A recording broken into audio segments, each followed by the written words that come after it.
Welcome to this online learning resource that's going to teach you a lot about the policies and practices of the Mental Health Association when it comes to privacy and confidentiality. I'm Phil Wysick, the President and CEO of the Association.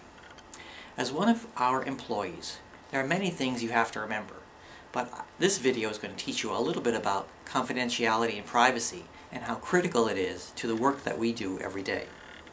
Like other professional groups, the nature of our work brings us into contact with private information that's very personal to each of our clients. So it's very, very critical that we handle that information in the right way. In the course of your work, you'll learn about people's health and mental health history, their current conditions, their medications or drug use, their legal status, and many other intimate details that might factor into their recovery from mental illness. Just like lawyers, doctors, social workers, therapists, the information we get is privileged.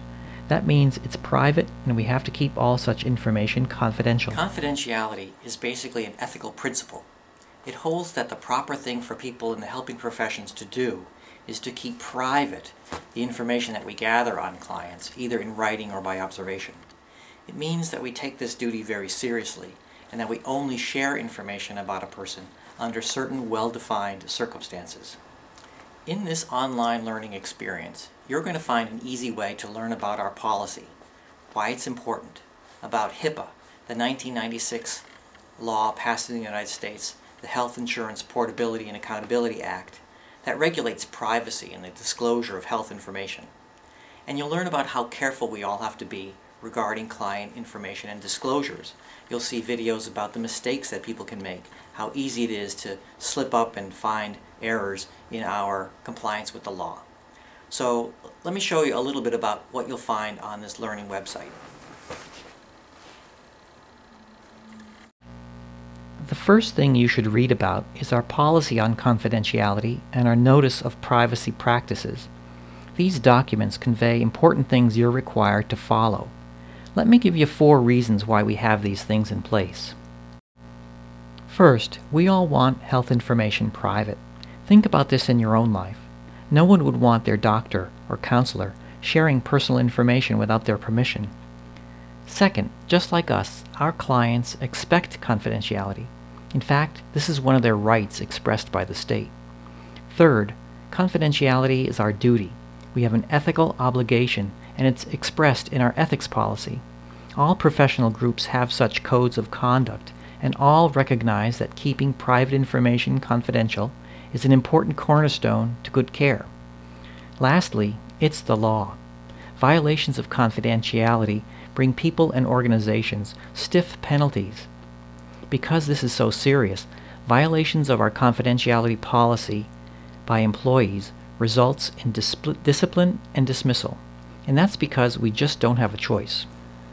Let me share with you some quick guidance about confidentiality and when we share information about a client with someone else. We disclose information about one of our clients with their written permission.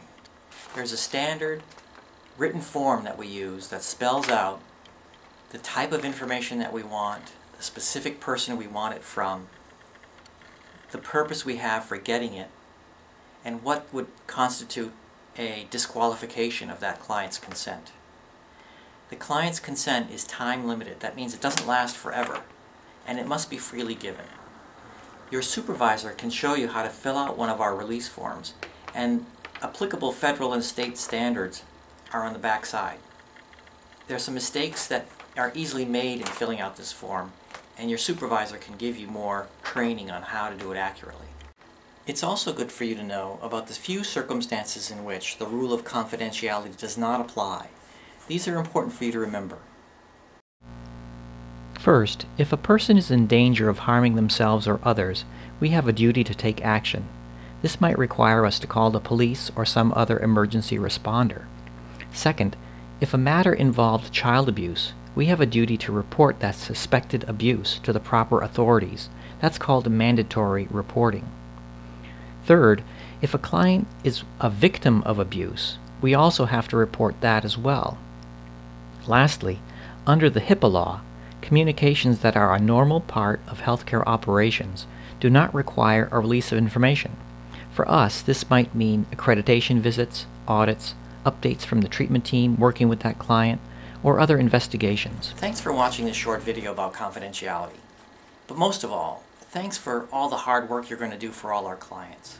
On behalf of the Board of Directors and everyone here at the Mental Health Association, we know that the work you do is going to pay off in great dividends for our clients in terms of their recovery and their health. We hope you have a great time doing so and sharing your talents and skills with our clients. Thanks so much.